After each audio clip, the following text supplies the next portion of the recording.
ay waxtu yu néew des ngir ñu amal màggalum Touba édition 2026 fii si Touba Mbacké couverture médiatique bi jamono ji ku si nekk di si bay sawar 2STV Touba TV Walfadjri RTS ak yeneen médias yi nga xam ne ñu ngi fii si bërëb bu Touba ngir amal seen couverture lu jëm nag si ñàkk teewaay lim gu takku si ay taskatu xibaar li ko waral sax ñeen ñi jàpp ne ñàkkum koppar la ñu expliqué ak it jafe-jafe yi nga xam ne ñu ngi koy dund si wàllum fond loole nag ñu bëri jàpp nañ ne moo gàllankoor ñàkkum teewaayu taskatu xibaar yu bëri ngir amal couverture ku mucc ayib fii si diwaanu Touba. Sur le plan économique je ne dis pas je vais dire que dafa am recul par rapport ak ni médias yi di dundee tey jii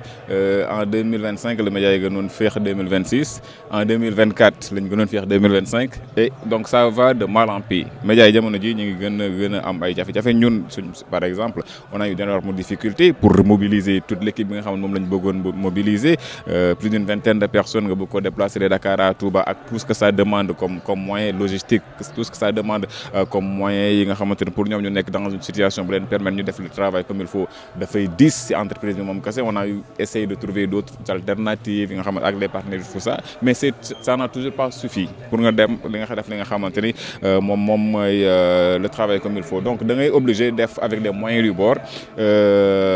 def li nga xamante à la limite de tes moyens donc ça veut dire que manque de moyens boobu touché na carrément la couverture médiatique il y a beaucoup de choses yoo bëggoon a def doo ko mën a def et da ngay gis ni y a des confrères yoo xamante ne gisoo leen ren.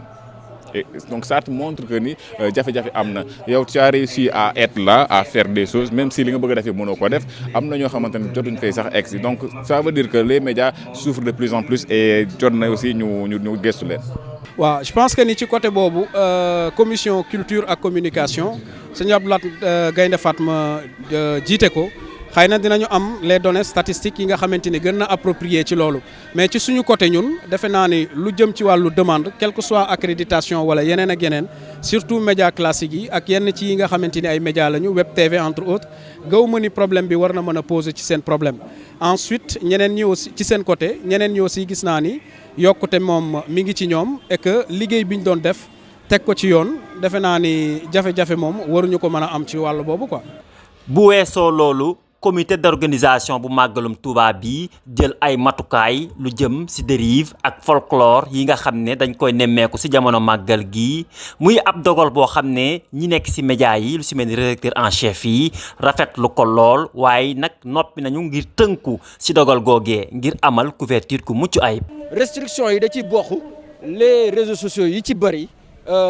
wala média en ligne yu ci bëri ñoom ils cherchent le buzz. Il ne cherche pas à faire une bonne couverture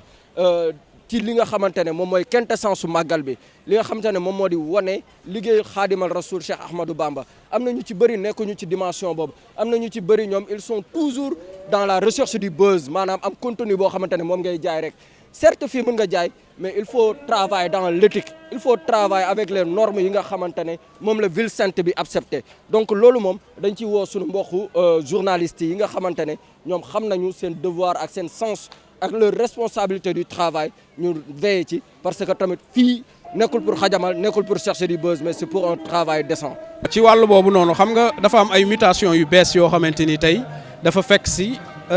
médias classiques yi. mu jëm ci la transformation digitale di numérique bi kon médias yi ñoom ñu ci bëri dañu dem ci dynamique boo xamante ni mooy naka la ñuy def pour am benn adaptation ndax médias classiques yi sax tey ñi ngi ci digital comme tey web TV yi ni mu mel noonu la ñu transformé woo dem ci plateforme yëpp yi nga xamante ni soxal na loolu. maintenant nag la charte fondamentale de Touba loolu dañ ko fi fekk moom mooy worma ji ak cëslaay bi nga xamante ni moom la Touba am kon tey bu ñu demee ba commission bi wala comité grand magal de Touba. gis ni dafa laaj ay mesures yu bees yoo xamante ni war nañ ko jël sëñ Bass Abdou Khadre di porte-parole génn ci déclaration boo xamante ni ci ndigalu Serigne Mountakha la ko defee loolu dafa dellu rek di indi benn rappel à l'ordre par rapport ak li ngay woowee dérive ndax dérive bu ñu ko waxee rek moom mooy que ni fekk na fi yoon wi nekk ñu jalgati ko kon loolu delloowaat rappel bi moom mooy tekki ni réseaux sociaux yi beaucoup plus la gën a ciblé ndax gis nañu ni. phénomène bu bees bi jëm ci wàllu influenceurs yi phénomène bu bees bi jëm ci le journalisme citoyen mooy kenn ku nekk yaa ngi ak sa smartphone partout où tu peux être mën nga jël sa smartphone am loo xamante ni retransmettre nga ko mën na doon une information mais à la différence des médias professionnels et classiques mooy que ni traitement du ci am mën nañu bañ a xam lan la ñu war a wane ak lan la ñu warta wane kon nag dina gën a tamit delloo un rappel à l'ordre ci presse bi ñu gën a mën a xam aussi sens de responsabilité bi couverture bi laaj ndaxte nag quoi qu'on puisse dire muy Touba muy ci beneen dëkk boo xamante ni barab bu sell la couverture médiatique bi bokkut ak couverture bi nga xamante ni moom la ñu habitué di ko def saa su nekk quoi. C'est une belle idée qui arrive à son heure. Cette charte de couverture bi nga xamante ni comité d'organisation Magal Touba bi waxtaanee na ko ba daal di koy mettre en œuvre pour man dafa jotoon au-delà des médias classiques yi nga xamante ni c'est vrai du réseaux sociaux yi kese médias classiques yi souvent tamit da nga siy gis ay mbir yoo xamante ni war nañ koo dénoncer yàgg nañ ko dénoncer mais médias sociaux yi peut-être day gën a amplifier li nga xamante ni moom mooy jafe-jafe yi am wala yenn dérives yi am jotoon na ñoom ñu daal di siy jug te jug nañ ci yaakaar naa ni tey jii boo xoolee boo comparé aujourd'hui à la veille du Magal ak daaw à la veille li nga doon gisatoo ko ci yu bëri en tout cas am na zone yoo xamante certes am na des récalcitrants ñoo xamante ni wax mënu leen tax a noppi mais c'est une bonne nouvelle pour cet événement là c'est une bonne nouvelle aussi parce que day def tache d'huile si yeneen événement yi ñëw que ça soit yeneen gàmmu alors donc doon na loo xamante ne jotoon nañu def ko et dañ koy apprécier pour nous professionnels de l'information professionnels des médias mais aussi pour la population en général. lu jëm ci couverture ren bii lu ci ëpp ci ñoom rafetlu nañ bu baax doxalin bii waaye tamit niñ ko tàmbalee ci lépp loo xam ne ci wàllum organisation bu ñoŋ la ndaxte loolu bokk na ci liy satisfaire seen résultat de couverture médiatique ci Touba. Globalement satisfaisant en tout cas d'abord si suñu côté on n'a pas eu de problème par rapport ak accès bi par rapport ak bu ñu comparé ak li daaw gi donc on n'a pas eu assez de problèmes au niveau de Walf mais au niveau global par rapport ak yeneen médias yi on sent peut-être benn recul je ne sais pas il y a beaucoup peut-être moyens yi peut-être il y a beaucoup de choses yoo xamante ne tax na nañ doon gën a gis médias yi gisee wuñ leen noonu ren peut-être